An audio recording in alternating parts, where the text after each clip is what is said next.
한 발 더 깊이 있게 뉴스 속으로 시사인이 만드는 정치 라이브 김은재 뉴스인 5월 2일 방송 시작합니다. 안녕하세요. 저는 시사인 김은지 기자고요. 오늘부터 저희가 새로운 코너를 매주 금요일마다 신설했습니다. 6월 3일 대선까지 여론을 좀 더 깊이 있게 정확하게 분석해보는 시간인데요. 세 분의 전문가와 함께 이야기 나눠보겠습니다. 세 분 안녕하세요. 네, 안녕하세요. 네, 장인선 기자. 안녕하신 거 맞아요? 아유, 그러게요. 저희가 6월 3일까지는 정말 끝날 때까지 끝난 게 아니다라는 생각으로 열심히 감시해야 되겠다는 생각이 드는데요. 날카롭게 김용남 의원님께서 말씀해 주셨습니다. 그래도 처음 이렇게 저희가 지지율 1타 강사라고 하는 코너명으로 6월 3일까지 달려볼 예정이니까요. 각자 인사 한번 해주시면 좋겠습니다. 장윤선 기자님 반갑습니다. 네, 일타 강사인지는 모르겠는데 하여간 열심히 학습하는 자세로 예, 저도 취재해서 열심히 알려드리도록 하겠습니다. 오늘도 열심히 취재해 오신 걸 알고 있습니다. 그리고 김용남 의원님 반갑습니다. 네, 50 넘어서 갑자기 민주투사대 김용남입니다. 네, 오민식 김용남 의원님과 함께 또 원래 전략을 담당하셨던 분이니까 여조 분석에서는 탁월하시더라고요. 재밌는 이야기 해볼 수 있을 것 같고요. 그리고 윤희웅 오피니언즈 대표님 반갑습니다. 네, 반갑습니다. 저도 네. 수치를 잘 전달하겠습니다. 네, 저희 시사인 유튜브에는 윤 대표님은 처음이신데요. 그럼 네. 다시 한번 좀 인사를 네. 구독자분들한테 해주시겠어요?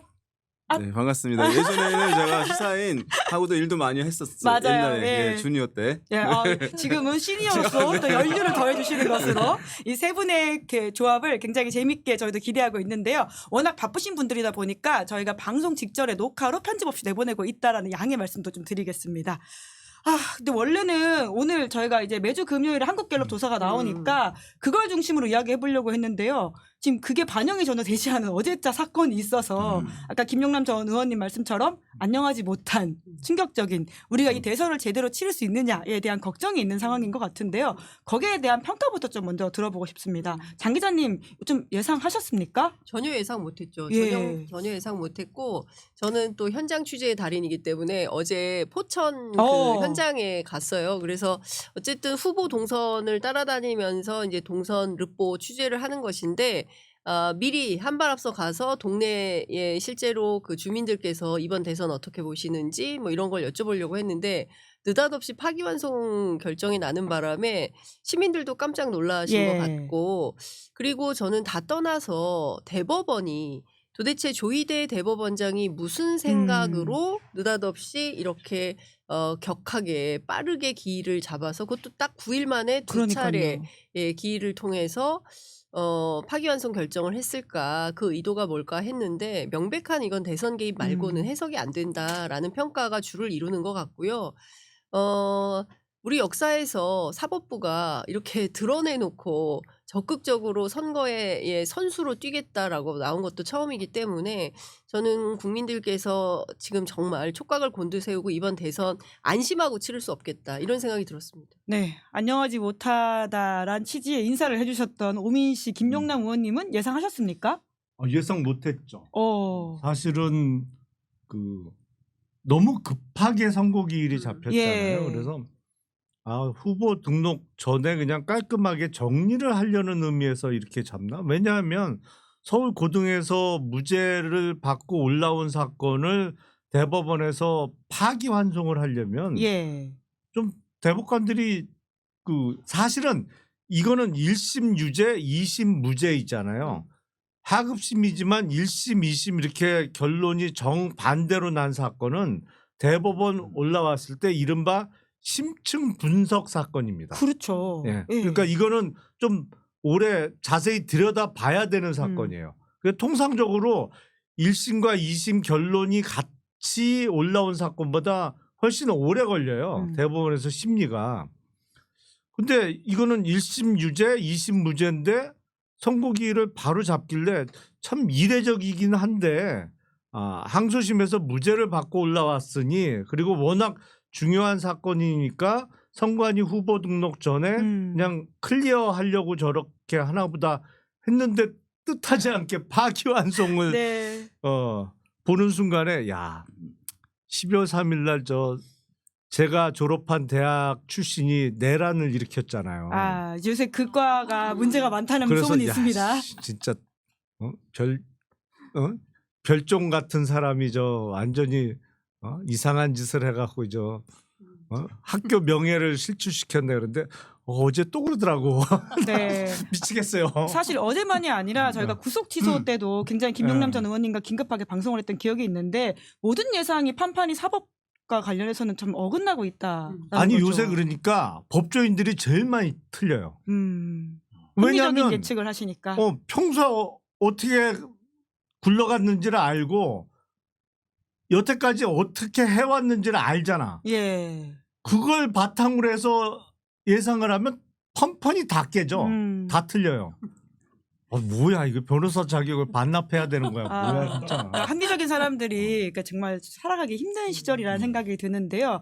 이 어제의 재판이 사실 네. 당장 여론조사 결과로는 반영되기 좀 어려운 지점들이 있는데 여론조사 전문가로서 이게 조금 어떤 식으로 영향을 미칠 거라고 보십니까? 뭐 상당히 뭐 제법 영향 줄 것 같아요. 예. 뭐 왜냐하면 지금 현재로는 보수 진영에 있는 유권자들, 이제 보수 지지층들한테 내가 보수 후보를 지지한다고 하는 것이 예. 또는 이제 정권 연장을 원한다고 얘기하는 것이 예. 또는 이제 보수 정당을 지지한다고 얘기하는 것이 약간 부끄러운 상황이거든요. 샤이 보수. 예, 뭐 조사들이 이제 그런 거예요. 예, 예. 이제 자기 의견을 표출하는 것이니까 뭐 ARS 같은 경우에는 좀 잘 올 수 있지만 사람 면접원이 물어봤을 때 예. 이것은 이제 얘기하는 것이 부끄러운데 조사에서는 그것이 이제 그쪽 진영의 후보나 정당의 지지율이 높아지려고 한다면 이런 부끄러운 게 없고 당당할 때 높아지는 거거든요. 그래서 지금 그 수치를 갖고 또 영향을 받는 분들도 있을 텐데 예. 그런 것도 좀 거치게 하는 효과가 있기 때문에 예. 아마도 이제 보수 후보들 약간 이제 개선되는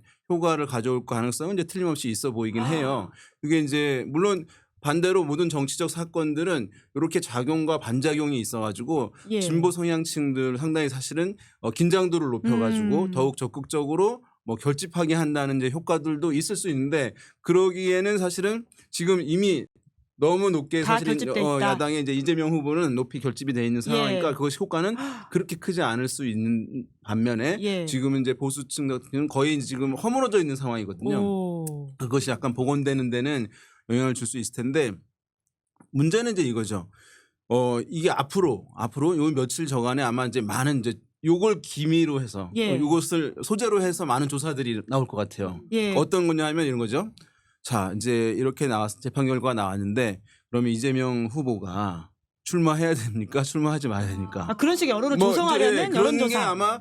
아마 어제 나왔으니까 막 기획이 이루어져서 한 일요일쯤부터 발표되는 것들이 있을 가능성이 높아요. 예. 사퇴해야 되냐 말아야 되냐부터 해가지고 그러면 그 다음에 또 나아가서 이제 약간 그 보수 유권자들이 이제 활성화되는 수 있는 거거든요. 그러면 단일 후보를 놓고 가령 이제 1대1을 묻잖아요. 거기다가 이제 하나를 더 덧붙여요. 뭐냐 하면 이렇게 후보들이 있는데 보수 후보들 쫙 불러주고 이 사람들이 단일화를 했다라고 예. 전제해서 누가 됐을 경우에 이재명 후보와 붙을 경우에는 어떻게 하겠냐. 그러니까 어떤 가정을 덧붙이게 되면 지금 지지가 주저되고 있는 응답이 주저되고 있는 사람들은 그래도 약간 편하게 이제 응답을 하게 되는 부분이 있으니까 격차가 좀 좁혀질 수 있거든요. 지금 예. 막 거의 이제 20% 이상 차이 나는 예. 상황이니까 그것이 이제 그래서 한 자릿수로 들어가니 뭐 이런 얘기를 이제 할 수도 있는 가능성. 예. 제가 봤을 때는 이제 그런 것들이 어느 단위에선가 뭐 준비되고 있을 가능성이 있죠. 그럼 진짜 헌재가 선거에 개입했다라는 평가를 대법원이. 죄송합니다. 대법원이 선거에 개입했다라는 평가를 피할 수가 없는 상황이네요. 빌미를 많이 이제 줄 수 있었. 오, 진짜 같아요. 이 여론조사를 봐야 되긴 하겠지만 이거에 대한 평가와 문제 제기는 분명히 필요할 것 같다라는 생각이 듭니다.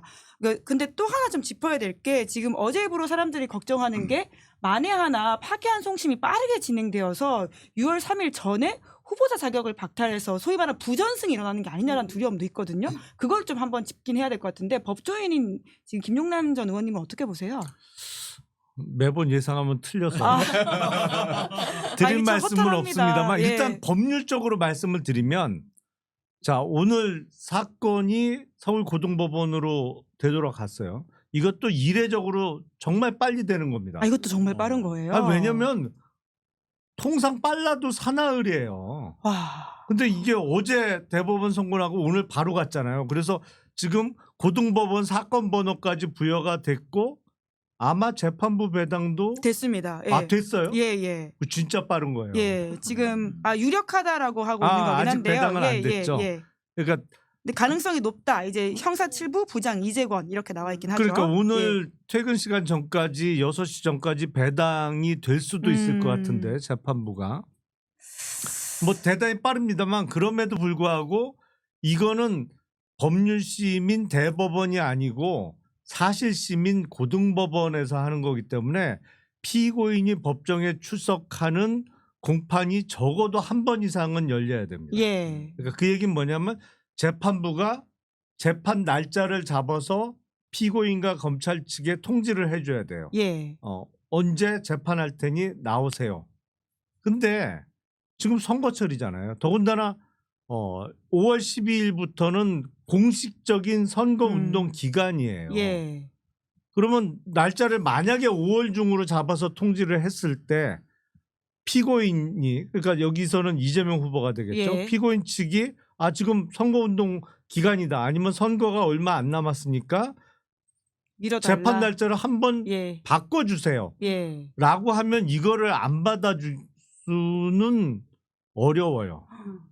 그러니까 꼭 받아줘야 된다라고 법에 나와 있는 건 아니지만 아니에요? 그럼 또 통상 첫 기일 변경 신청은 받아주는 게 이게 관례가 하도 깨져서 그러니까요. 그런데 통상이란 말 들으면 좀 불안합니다. 아니, 이게 그런데 해야 한다 이렇게 해야 되는 거 아니에요? 지금 이제 최악의 경우를 상정하시는 분은 예. 그래갖고 바꿔달라고 변경 신청을 했는데 안 바꿔줘 법원에서. 그리고 그냥 재판을 진행해서 피고인 없이 선고를 하는 이른바 걸석 재판을 이제 최악의 경우로 염두에 두시는데 그것도 가능은 합니까?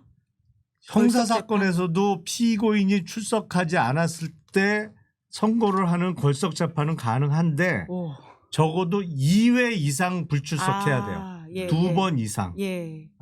2번 이상 불출석을 해야 되고 그럴 때 선고할 수 있는 형은 벌금 500만 원 이하의 형만 가능합니다. 그러니까 집행유예나 이런 거는 선고할 수 없어요. 예, 물론 예. 근데 이게 선거법이기 때문에 벌금 100만 원만 넘어가도 피선거권에 박탈이 있을 수가 있죠. 확정 시에는. 그런데 고등법원 재판부가 그러면 대법원에서 9일 만에 끝낸 것처럼 정말 9일 내지는 며칠 만에 끝낼 수 있느냐? 저는 그 가능성은 없다고 봐요. 그리고 만에 하나 정말 고등법원에서 9일 만에 끝내버렸다고 하자 말이야. 그러니까 뭐 내일 재판 잡았으니까 나오세요 했는데 안 나왔어. 예. 재판 기일 바꿔주세요 그랬는데 안 받아주고 못 나갑니다 했는데 변경 신청 안 받아주고 모레로 또 잡아. 어이고. 그리고 안 나와. 예. 그러면 2회 불출석이니까 이제 선고할 거야. 뭐 해서 선고를 했다 손치더라도 5월 달에. 예.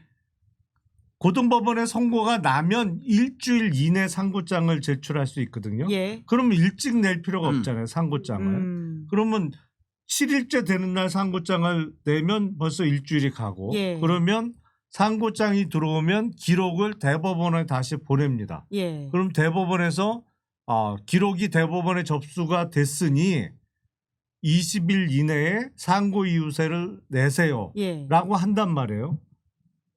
그러면 또 20일이 걸리는 거예요. 상고 이유서를 일찍 낼 필요는 없으니까. 상고 이유서 안 내고 진행할 방법은 없는 거죠? 아니 근데 20일까지는 기다려야지. 기다려야 낼지 안 됩니까? 낼지 모르니까. 예. 그러니까 일주일 20일 예. 그리고 20일째 되는 날 상고한 측에서 상고 이유서를 제출하면 그날로부터 열흘 이내에 상고를 하지 않은 측 그러니까 예. 이 경우에는 검찰이 되겠죠. 예. 검찰에 열흘 이내에 이 상고 이유서에 대한 답변서를 내세요라고 보내거든요. 예. 그럼 그것만 해도 어떻게 돼요? 30일이 넘어가긴 37일이에요. 하죠. 예. 그러니까 이거는 6월 3일 전에 때려 죽여도 확정될 수 없어요. 기본적으로. 안 돼. 이거는. 요새 그런 말 잘 못 믿겠어요. 정말 가장 불안한 건 5월 29일 이제 목요일마다 대법원이 선고를 하잖아요. 6월 3일 직전에 정말 뭐가 나올까봐 두려운 생각이 어젯밤에 드는 거죠. 그렇죠. 예. 네. 어떻게 그러니까- 좀 대응해야 될까요? 그러니까 물론 이제 김용남 의원처럼 이제 탁월한 법률 해석을 하시는 분들도 계시고 그리고 이제 제가 오늘 인터뷰했던 그 서부학 경희대 그 법학전문대학원 교수 이제 형사소송법 전문가신데 교수님은 지금 그 사법 쿠데타고 그리고 누구지? 조이대. 조이대. 예, 대법원장. 조이대 대법원장이 저렇게 대놓고 선거에 개입하겠다고 나선 마당에 뭐 최소한 상식을 지킬 것이다라고 생각하는 것 자체가 상당히 나이브한 생각일 수 있다. 왜냐하면 그동안 우리가 전혀 예상하지 못했던 새로운 방식의 아까 제가 그러게요. 말씀드린 이제 지규현 판사를 비롯해서 뭐 이런 일들이 벌어졌기 때문에 그리고 이 사람들은 지금 생사여탈이 걸린 상황이다. 평생 감옥에서 썼거나 아니면 햇볕을 보고 살거나 이제 양자택일의 관점에서 어떤 선택을 하겠냐. 그건 너무나 자명한 거다. 적극적으로 본인들이 살아날 수 있는 길을 선택하기 위해서 할 수 있는 모든 것은 다 할 텐데 그냥 우리는 상식과 법률에 따라서 이렇게 할 거야. 이렇게 안 한다는 건 말도 안 돼라고 생각하는데 그 생각은 버리는 게 좋겠다라는 단서를 일단 달고요. 그리고 그 기자들도 법조 기자들도 뭐 여러 가지 오늘 이제 조간의 보도를 많이 했던데 5월 말 이전에 선고 가능성을 상당히 열어놓고 있는 거예요. 근데 물론 이제 의원님 말씀하신 대로 이제 절차상으로 최소한 27일이 보장되는 것이기 때문에 말씀하신 대로 뭐 열을 포함하면 37일이 37일? 보장되는 거기 때문에 죽어도 6월 3일 이전에는 끝내지 못한다라는 게 주류의 판단이기는 한데 꼭 그렇지만은 않을 것이다. 그러니까 최소한 이재명 후보에게 7일에 그러니까 상고장을 제출할 수 있는 7일의 기한은 있지만 상고 이유서를 내야 되는 20일의 기한은 반드시 보장받지 않을 수도 있다. 그러니까 이를테면 이런 게 가능하다는 거예요. 1심에도 냈고 항소심에도 냈기 때문에 당신이 하고자 하는 바 무슨 얘기인지 우리는 다 알고 있어 라고 얘기를 해서 결정을 내렸을 때 이쪽에서 그에 대한 그 의견을 또 문제 제기를 할 거 아니겠습니까? 그랬을 때 이게 이런 법률을 결정을 내린 것이 유효하냐 무효하냐 결론을 내리는 것도 대법원이라는 거예요. 그렇기 때문에 이것은 돌고 돌아서 또 다시 조이대 대법원장의 결정사항으로 귀착되기 때문에 그냥 단순하게 이거는 말도 안 돼라고 생각했다가는 큰 코 다친다 이런 얘기들을 하고 있습니다. 그러니까 그 말문이 그래서 막히는 아니, 그러니까 지금 그래서 최악의 시나리오는 뭐냐면 이런 거예요. 그러니까 그러니까 지금 날짜를 보면 오늘이 5월 2일이지 않습니까? 예. 그리고 이제 다음 주부터는 연휴예요. 예. 다음 주부터는 연휴고 실제로 7, 8, 9 사흘이 이제 업무일이고 10일하고 11일 양일이 후보 등록을 하는 거고 12일부터 공식적인 선거 운동이 시작되고 22일 동안 이제 선거 캠페인을 하고 바로 대통령 선거를 하는 상황인 건데 지금 상황에서 보면 사실 12일부터 남들은 다 선거운동 하는데 이재명 후보 당신은 선거운동 하지 말고 하루 빼서 재판 출석해 라는 통보를 할 수가 없잖아요. 예. 그렇게 되면 또 막 여러 논란이 있으니까 다음 주에 재판기일을 잡아서 일사천리로 끝낼 가능성도 상당히 있다. 명분은 그건가요? 네, 공식 선거 운동 전에 오히려 끝내야 된다. 뭐 그런 얘기도 있어요. 그러고 그랬을 때 만약에 더 심각한 것은 10일에서 11일 사이에 민주당이 후보를 등록을 해요. 그러면 이제 민주당은 더 이상 후보를 낼 수가 없어요. 후보 등록 기간이 끝나니까. 그런 다음에 또 서울고법에서 판결을 확정해버리고 이제 재상고의 기간은 하루 이틀 만에도 끝내버릴 수 있다는 거예요. 두 줄로 기각한다. 이렇게 결정문을 내려버리면 되니까. 그래서 사실상 이것은 앞서 이제 김은지 기자 말씀하신 대로 그냥 부전승. 그렇죠. 예.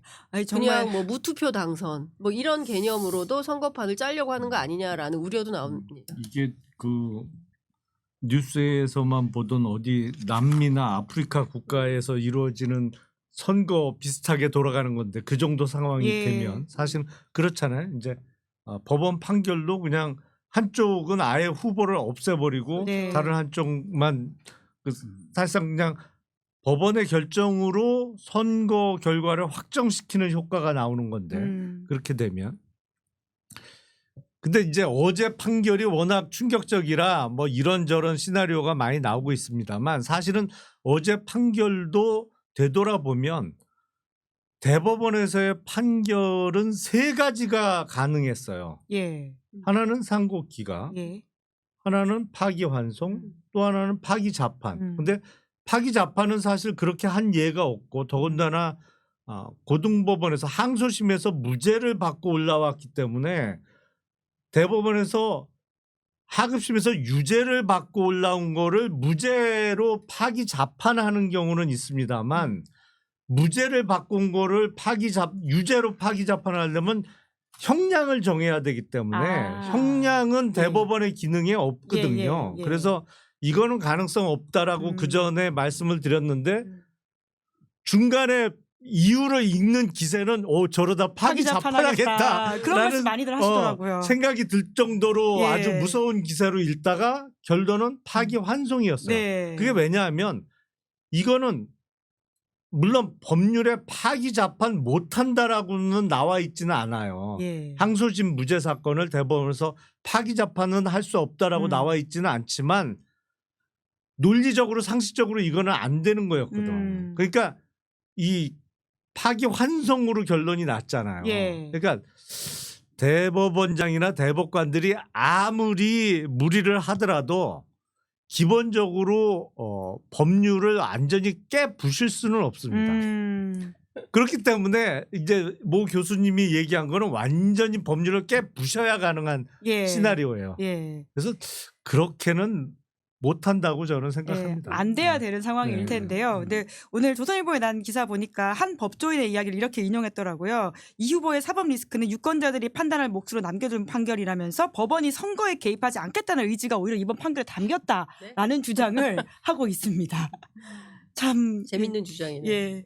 참 여러 가지 생각을 하게 만드는데요. 이제 말씀하신 사법 리스크와 관련해서는 이제 결국은 선거 내내 이야기가 나올 수밖에 없는 것이고 어제 나왔던 저희 이제 MBS 조사는 관련해 가지고는 그게 반영이 되어 있지는 않긴 하지만 그래도 그 이야기를 하면서 앞으로 이제 어떤 식으로 여론의 지형에 좀 영향을 미칠지를 내다봐야 될 상황인 것 같습니다. 이제까지 나왔던 거를 해석하기에는 너무 이제 펼쳐진 상황들이 많아가지고 이게 좀 황당하다라는 느낌을 받는데요. 판이 바뀌었죠 이제. 네. 그렇죠. 판이 바뀌었어요. 예, 근데 어제자 나온 저희가 MBS 조사를 좀 준비하긴 했는데요. 어제까지만 하더라도 이제 차기 대통령 적합도에는 이재명 42, 한덕수 13, 한동훈 9, 김문수 6, 이준석 2라고 나와 있거든요. 네. 그럼 이것들은 어떻게 좀 바뀔 거라고 이것은 어떻게 좀 읽어야 되는지 먼저 윤 대표님이 네, 말씀해 일단은 주시겠어요? 이제 조사 방식이 바뀌게 됩니다. 뭐냐면 지금까지는 이른바 다자대결 조사라고 해서 지금 현재 후보로 거론되는 사람들을 한 문항에서 넣고 물어보는 것을 중심으로 이제 조사들이 이루어졌어요. 그걸 다자대결 조사라고 하는데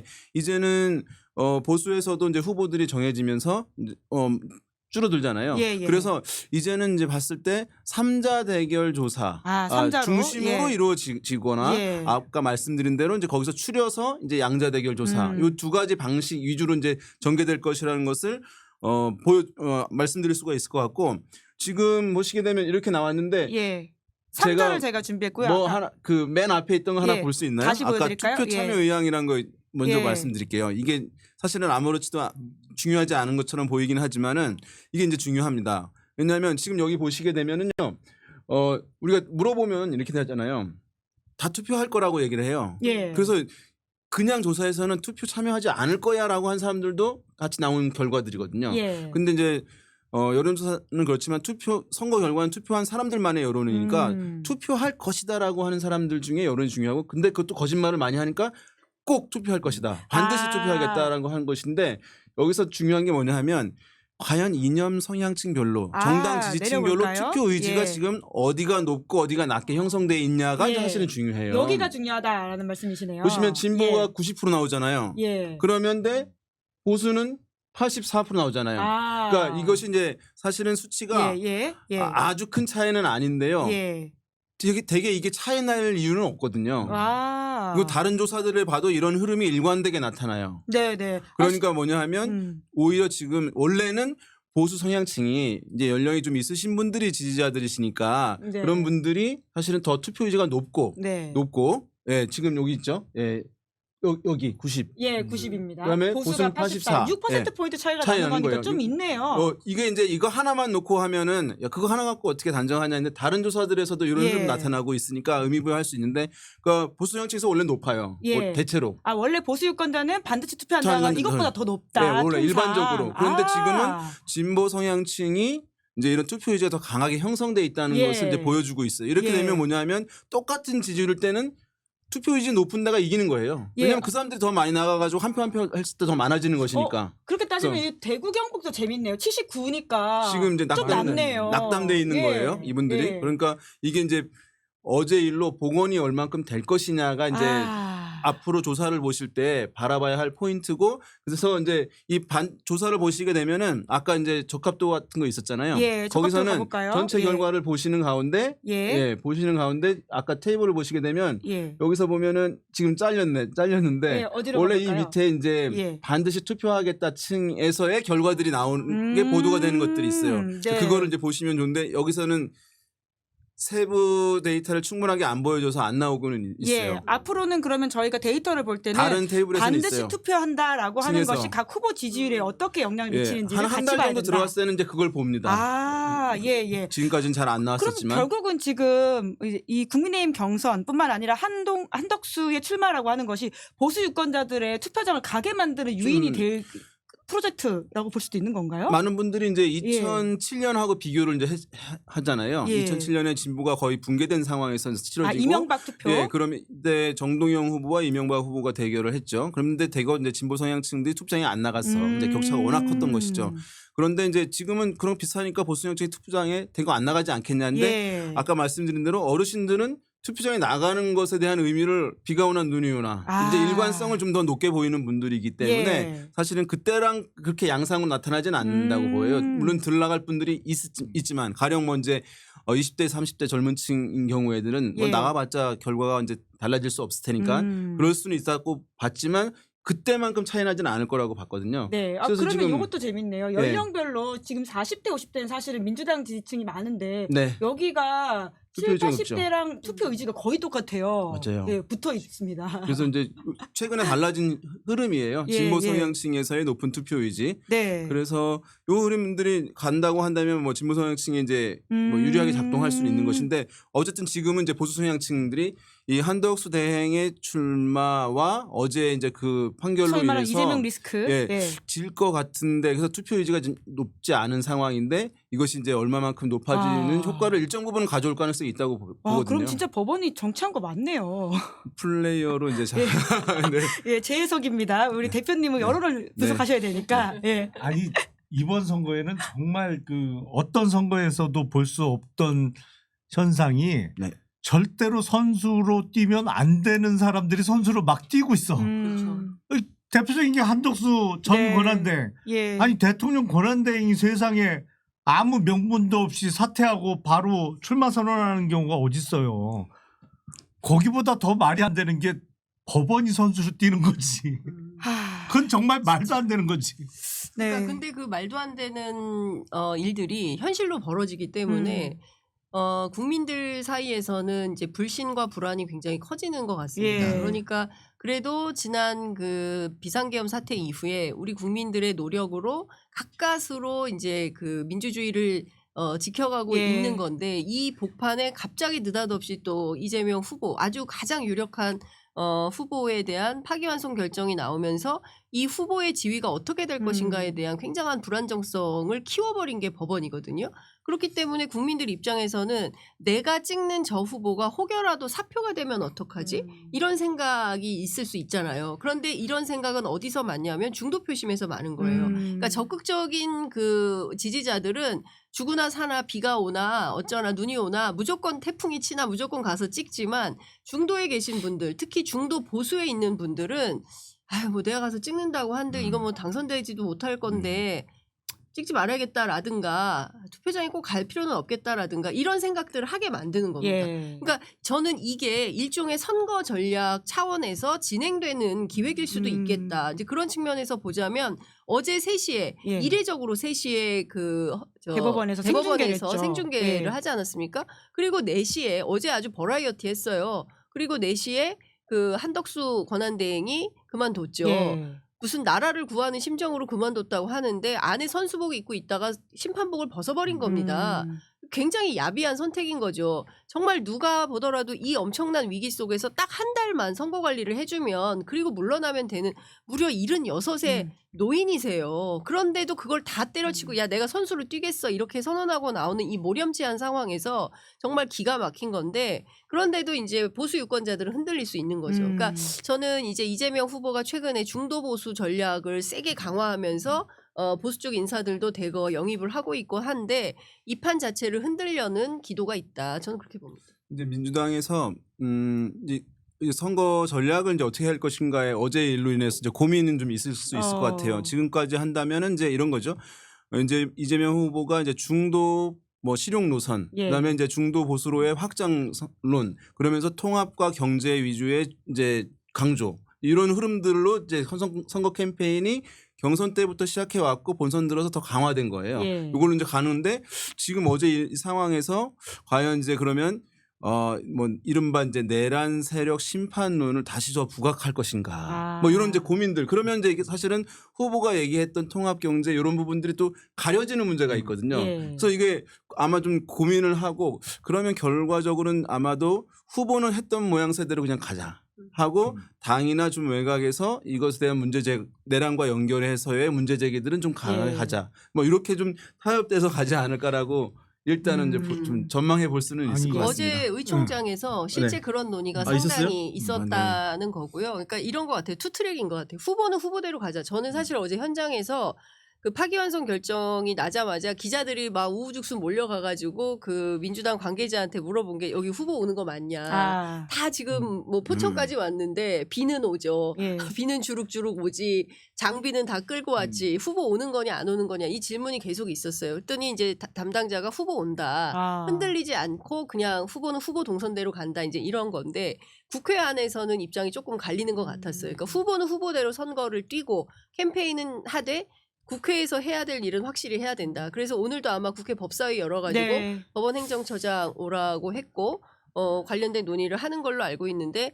그렇게 가야 된다. 그러니까 내란 심판의 키워드는 민주당이 버리고 갈 수는 없는 키워드입니다. 그래서 이번 선거는 확실하게 내란 심판을 하되 후보는 통합 행보를 하겠죠. 저는 그런 투트랙 전략을 할 거라고 봅니다. 아니 저도 사실은 이재명 후보의 경우에는 당내 경선을 뭐 신경 쓸 필요는 없었기 때문에 경선 과정서부터 계속 중도 보수층 소구 전략을 펼쳐왔잖아요.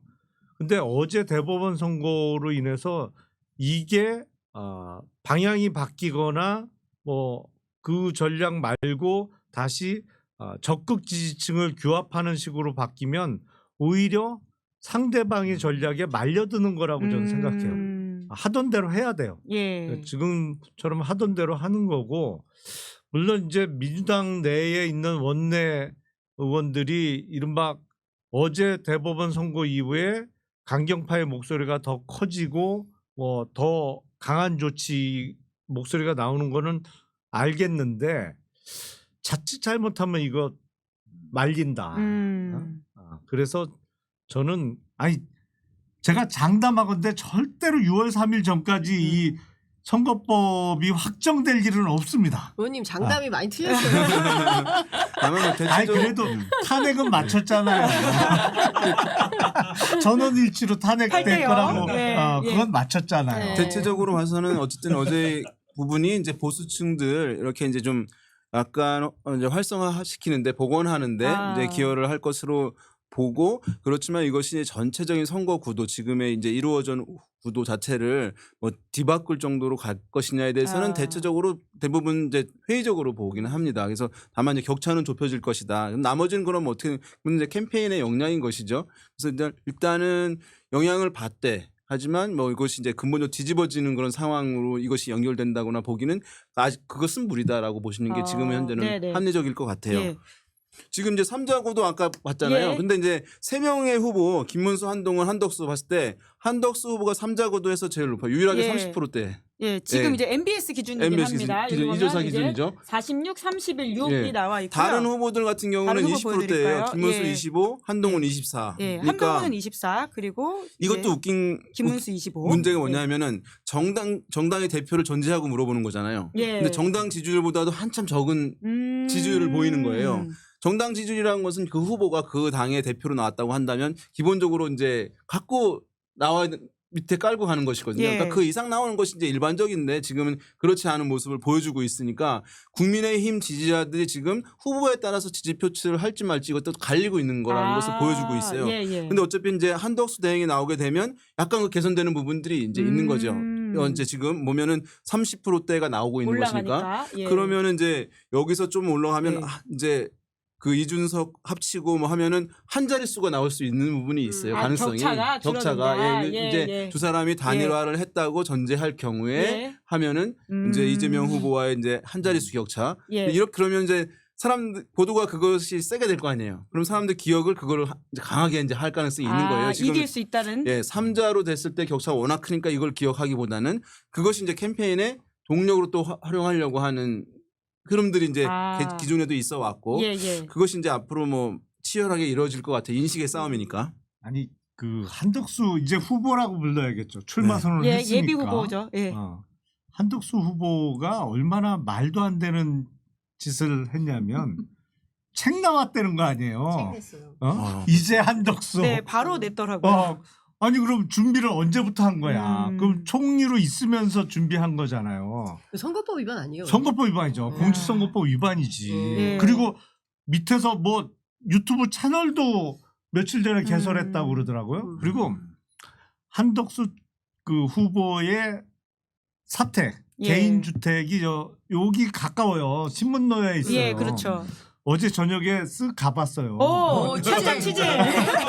김정남 취재. 의원님. 쓱 가봤더니 그 수리를 다 해놨더라고. 그게 어떤 의미죠? 아니 그러니까 총리 공간에서 나올 준비를 진작에 다 해놓은 거지. 그러니까 사실 출마에 대한 흑심은 꽤 예전부터 그러니까요. 품고 있었다. 이 말씀이신 거네요. 그러니까 그러니까 사퇴하는 순간에 총리 공간에 있으면 안 되잖아요. 그렇죠. 그러니까 예. 나오면 갈 때가 자기 집으로 돌아가야 되는 건데 그 집이 큰 집입니다만 조금 예. 오래된 집이에요. 예. 그 원래 처갓집이잖아. 그 예. 물려받은 집인데 그 보니까 어제 페인트 칠도 새로 하고 고쳐놨더라고 보니까. 윤석열 씨는 차별화. 예, 탄핵되고도 한동안 안 나갔는데 준비가 안 돼 있다는 이유로 거기는 준비를 꼼꼼하게 네. 미리 해놨네요. 역시 공무원답네요, 그냥. 예. 아니 근데 예. 한덕수라는 분이 아까도 말씀을 드렸지만 대단히 부적절한 행동을 하고 있는 거잖아요. 그런데 말로는 무슨 나라를 구하러 나서는 무슨 독립운동 투사처럼 그렇게 행세를 하고 있단 말이에요. 그런데 이런 사람한테도 지지율이 31%나 모인다는 게 저는 그것도 사실은 조금 납득은 예. 좀 안 됩니다. 그러니까 이제 국민들이 이런 얘기들을 알 수 있게 언론이 조금 더 적극적으로 특히 보수 언론이 적극적으로 보도를 해야 되는 거 아닌가라는 생각이 좀 들기도 하네요. 네. 지금 이제 한덕수 대행의 뭐 지지율 특성을 굳이 보자면은 예. 이제 뭐 연령대에서는 뭐 60대, 70세 예. 이상에서 이제 월등하게 높고 지역에선 TK에서 월등하게 높아요. 또 국민의힘 지지층에서 지금 나오고 있잖아요. 한덕수 이렇게 있잖아요. 네. 여기 47, 3자 50. 대결이긴 합니다. 네, 3자 예. 대결을 봤을 때 평균치보다 월등히 높으면 의미 부여를 하는 거거든요. 그러니까 평균이 31인데 여기 47, 50이니까 여기가 이제 핵심이에요. 예. 그다음에 지역별로 봤을 때는 50이 보이는 데가 대구 경북이에요. 그러니까 지역별로 대구 경북에서 확실하게 지지를 받고 있어요. 그다음에 국민의힘 지지층에서 또 확실하게 지지를 받고 있어요. 73 높네요. 이 얘기는 뭐냐면은 이게 우리가 이제 어떤 국민이 불러냈다 이런 표현을 하면은 예. 뭐 중도층이 있는 외곽에서 이제 지지율이 높아가지고 그 당의 지지층과는 다르게 그래서 이제 얘기할 때 국민이 불러냈다 또 제 3자 후보로서의 이제 의미가 있다고 얘기를 할 수 있는 건데 지금은 제가 봤을 때 국민의힘 어떤 후보의 지지율 특성과 바꿔놔도 예. 구분을 하기 어려울 정도로 싱크로율이 매우 높은 거예요. 그럼 그냥 국민의힘 후보라고 후보로 봐야 되겠네요. 대중들은 인식하고 있는 거예요. 한간에서는 뭐 호남이기 때문에 호남에서 또는 이제 관료를 오래 했기 때문에 중도에서 예. 국악을 이제 지지를 얻는다 장점이 있다라고 하지만 지금은 그거는 하나의 가능성으로만 남아 있는 거지 실제 보여주고 있는 건 아니거든요. 예, 7입니다. 호남 7. 네. 예, 그래서 예. 지금은 이 얘기는 또 뭐냐 하면 그냥 국민들이 국민의힘 후보 중에 한 명으로 인식하는 경향이 매우 강하고 그리고 이것이 단일화를 했을 경우에 시너지라고 하는 것이 이질적인 지지층을 기반으로 했을 때 한 명으로 됐을 때 시너지 효과가 있는 것인데 이건 이미 기존의 국민의힘 후보랑 동일한 것이기 때문에 그러니까 김문수 지지층의 어떤 뭐 싱크로율은 너무 똑같아서 그러면 그 단일화했을 때의 어떤 파괴력 이건 또 제한적이지 않겠냐라고 이제 볼 수 있는 근거들입니다. 예. 아니 제가 오늘 오기 전에 이병철 변호사라고 계세요. 그래서 이병철 변호사 그 이준석 씨하고 소송이 있었던 이병철 변호사가 명태균 씨하고 나눈 대화록이라면서 기자들한테 이걸 배포를 했어요. 그래서 이제 듣다가 왔는데 거기서 명태균 씨가 강력하게 얘기하는 게 이래서는 안 된다. 단일화를 해야 된다. 아. 이준석까지 포함해서. 아 빅텐트. 빅텐트. 그래서 그래서 이준석이 안 한다 그러면 어떡하냐? 내가 전화하면 한다. 아 명태균 씨는 자신하고 있는 거예요. 예, 내가 하라면 한다. 자기가 이준석을? 얼마든지 이준석을 핸들링할 수 있다라는 아. 자신감이 예. 뿜뿜이에요. 예, 합치면 그래서 37. 아 그렇죠. 그게 또 변수네. 네. 네, 그래서 사실은 한덕수에서 단일화가 끝나지 않는다. 그러니까 김문수, 한덕수가 뭐 을지문덕을 하든 뭐 김덕수를 하든 이것보다도 더 크게 이준석 변수가 남아 있고 야. 이준석은 안 할 수가 없다라고 명태균 말을 잘 그쵸. 들어서. 자칭 선거 전략가 명태균 씨는 얘기를 하고 있어요. 그렇기 때문에 어차피 개혁신당은 무슨 그 공당으로서의 기능이 없는 이준석 사당이기 때문에 이준석이 결심하면 그 당은 그냥 따라가는 방식이어서 아마도 이렇게 되면 양자 대결로 단일화된 범보수 오. 후보와 이재명 후보가 붙는 대결 구도가 될 거고 이렇게 붙으면 결과적으로 정당 지지율하고 똑같은 형태의 득표율을 보이면서 10% 내외로 좁혀질 거다라고 얘기를 하더라고요. 명태균 변수를 고려를 못했네. 아니, 살아있는 아니 거는. 사실은 가능성 있는 말이라고 보세요. 이번에 선거 구도는 예. 그 군소 후보, 제3의 후보가 가장 높은 득표율을 얻을 수 있는 선거 구도거든요. 그렇죠. 왜냐면 한 그건 사람이 보수가 압도적이니까. 그렇죠. 예. 왜냐하면 이게 2017년도 대선 때 예. 유승민, 심상정 맞습니다. 후보의 합이 13%였어요. 예. 맞아요. 왜냐하면 누가 1등할지 알았으니까 예. 뻔히 보였으니까 유권자들이 군소 후보에게 표를 나눠줄 여유가 있었단 찍고 말이에요. 싶은 사람 찍자. 예. 근데 네. 2022년 1, 2등이 정말 누가 이길지 모르게 끝까지 박빙인 선거는 제3의 후보한테 표를 줄 수가 없어요. 이 1, 2등이 너무 치열하기 때문에. 예. 근데 이번 선거가 2017년도 비슷한 양상의 구도기 때문에 예. 제3의 후보가 표를 가장 많이 얻을 수 있는 구조고 아. 그게 본인의 정치적 자산이 되기 때문에 완주할 가능성이 높다고 봤는데 명태균이 하라고 그러면 해야지. 그건 진짜 변수네. 네. 그러면 내일 말씀하십시오. 이게 이제 예, 예. 다자 대결을 봤을 때는 이제 이준석 후보가 막 1% 2% 나오잖아요. 예. 그러니까 사실은 그게 이준석의 지지율인가 이렇게 생각할 수 있지만 그 구도가 어떻게 짜이는지 따라서 달라지는 거거든요. 예. 그러니까 가령 뭐 어떤 분들이 많이 얘기해요. 지난번 이제 그 2017년 대선에서 문재인 후보가 42%밖에 얻지 못했다. 그래서 나머지 다 합하면은 훨씬 그것이 많아지기 때문에 아마 졌을 것이다. 예. 단일화하면 이긴. 근데 그거는 그렇게 짜여졌으니까 그렇게 나온 것이지 만약에 거기서 1대1로 잡히거나 했으면 훨씬 전 지지율이 올라갔을 거라고 보거든요. 근데 이제 선수들이 어떻게 배치되냐에 따라서 달라지는데 문제는 이제 3자로 나눠졌을 경우에 이준석의 지지율은 쭉 올라간다는 거죠. 두 자릿수 가까이 갈 가능성이 높은 거예요. 지금 그런 상황으로 봐서 이제 아까 말씀하신 대로 단일화 논의가 있게 되면 예. 지금 이제 대선에 사실상 이제 뭐 보수의 그 빅텐트의 성공 여부를 결정지을 유일한 변수가 사실은 이준석인 거예요. 이준석 빼고 다 빅텐트 논의하는 것 자체는 의미는 없는 거예요. 민주당으로서 제일 좋은 구도는 이준석이 나와서 3자로 치러지는 것을 너무 좋아하는데 그걸 드러내고 있지 않는 거죠. 근데 그것이 이제 하나로 합쳐졌을 경우에 이제 물론 후보를 누구로 하느냐 문제는 물론 더 이제 민주당 입장에서는 완전 새로운 이제 이준석 같은 인물로 단일 후보가 되는 것 더 걱정할 수는 있을지 모르겠어요. 그런데 이제 어쨌든 간에 가능성은 남아 있는 것이고 이것이 이제 이준석 후보 같은 경우 여러 생각들을 할 텐데 요 대선 과정에서 경선 과정에서 봤을 때 한동훈 후보가 좀 부각된 거가 어떤 고민으로 좀 남을 가능성이 있어 보여요. 왜냐하면은 네. 본인이 가서 다시 명예회복을 하고 싶은 마음인데 예. 한동훈 후보가 다시 이제 국민의힘에서 예. 역할을 할 수 있는 정도의 위상을 복원한 거거든요. 이번에 최종 후보가 안 된다 하더라도 그래서 고민이 되는 거고 아마 약간 생경한 모습이 있었는데 지난번에 안철수 후보와 콜라보 갑자기 캠페인을 둘이 했잖아요. 끊어놨죠. 네. 제가 봤을 때 물론 지난주 이제 금요일입니다. 안철수 후보가 제안을 했다고는 하는데 그것을 어쨌든 이준석 후보가 받아들인 거잖아요. 예. 그래서 저 빙의를 해서 생각해 보면은 이것을 함으로써 안철수 후보한테 좀 도움이 되면서 한동훈 후보가 이제 지지층이 비슷하니까 거기에한테 좀 약간 견제가 들어갈 수 있는 효과가 있지 않을까라는 생각을 제가 이준석 후보 전략적이라면 했을 것 같아요. 예. 물론 이제 속마음은 알 수 없는 것인데 근데 어쨌든 성공하지는 않았습니다만은 예. 그러니까 그게 본인이 그 한동훈 후보의 이 부상에 대해서 약간 좀 복잡한 심경이 실제로 견제를 많이 하더라고요. 예, 있을 수 예. 왜냐하면 저는 이준석 후보 입장에서는 국민의힘에 난 예. 윤석열한테 쫓겨난 것이지 국민의힘부터 쫓겨난 건 아니다라고 생각할 수도 있을 거라고 생각되거든요. 그럼 가서 나가 명예회복을 할 수 있을 것이라고 생각하는데 한동훈이랑은 비슷한 젊은 나이에 예. 뭐 물론 나이 차이 약간 있지만은 40대, 네. 50대 그런 부분에 대한 고민들은 있는데 어떤 대선 구도 상황에서 이제 한동훈 후보가 아닌 다른 사람이 되고 한다면 본인이 좀 지분을 좀 강하게 주장할 수 있는 흐름으로 된다면 전 논의에 충분히 왜냐하면 영원히 지방선거에서 3당으로서 성과 내기 힘들거든요. 그럼 동력이 계속 떨어질 수밖에 없다는 건 최근에 신생 정당들이 보여준 법칙인 거예요. 예. 그래서 때문에 그 합당이든 단일화든 어떤 본인한테 조건이 좋다고 한다면 예. 충분히 전 논의할 가능성은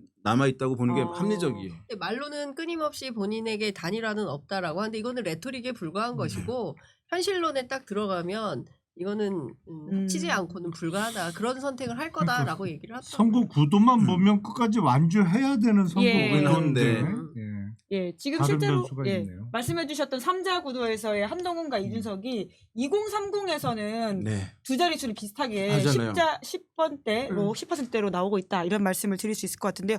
그러면 내일로 예정되어 있는 국민의힘 경선은 사실상 누가 되더라도 의미가 없다 이렇게 봐야 되는 건가요? 그렇죠. 지금 보면은 한덕수 후보가 제일 높잖아요. 예. 그리고 제가 보기에는 그러니까 저는 이런 거예요. 국민의힘 지도부가 나서서 단일화를 촉구하는 걸 뭐 사방팔방 부탁을 하고 그리고 무슨 예정된 대로 오늘 딱 그 기자회견을 소통관에서 하고 뭐 이런 걸 봤을 때 김문수 후보가 단일화 그러니까 돼서 최종 후보가 돼서 한덕수 후보하고 단일화하는 그림을 가장 희망하는 것 같고 실제로 저는 그렇게 될 가능성이 매우 높다고 봅니다. 그게 이제 자연스럽게 많이 생각되는 건데 그래도 이제 이게 이런 변수가 하나 있는 거죠. 최종 내일 이제 후보가 정해졌어요. 예. 그것이 김문수든 한동훈이든 될 거잖아요.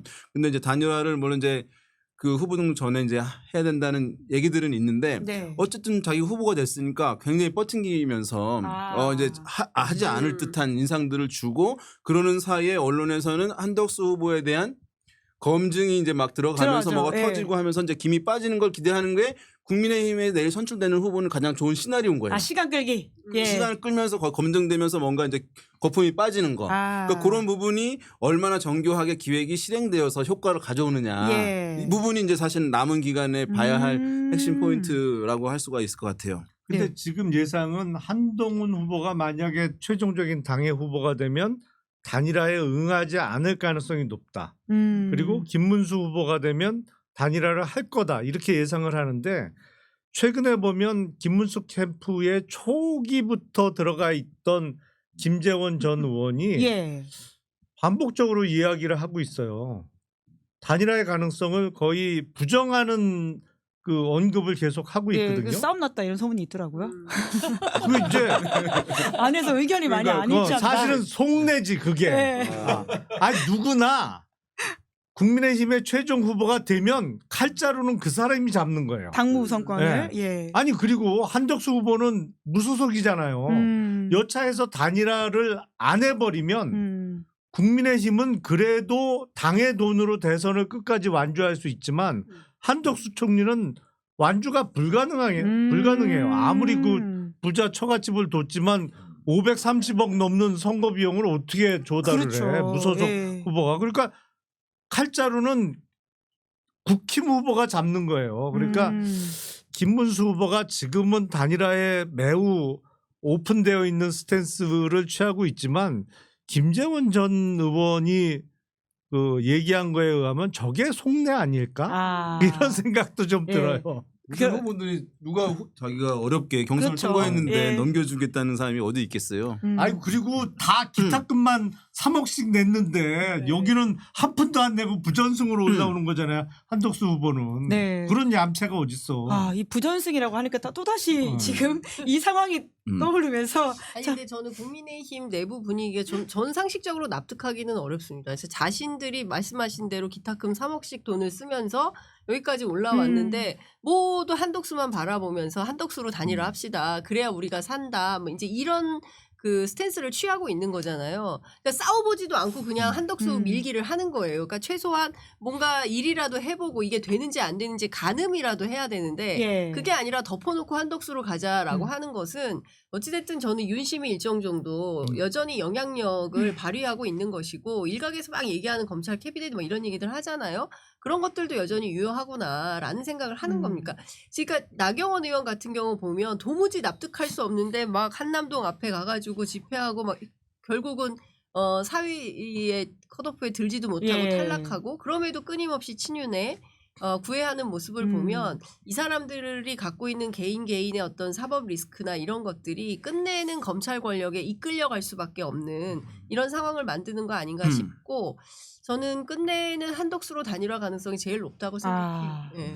아마 다음 주에 뵐 때도 그 이야기를 계속해서 할 거라는 생각이 들고요. 단일화 관련해서는 다음 주에 과제를 미뤄두고 저희가 이제 시간 마무리를 해야 되다 보니까 끝으로 요표를 좀 보여드리고 싶은데요. 어제 있었던 대법원 결정에 관련해서 또 시민들이 평상시에 이번 국면을 지나오면서 각 기관에 대한 신뢰도를 어떻게 가지고 있느냐이거든요. 이거는 4월 둘째 주에 한국갤럽에서 나왔던 기관 신뢰도인데요.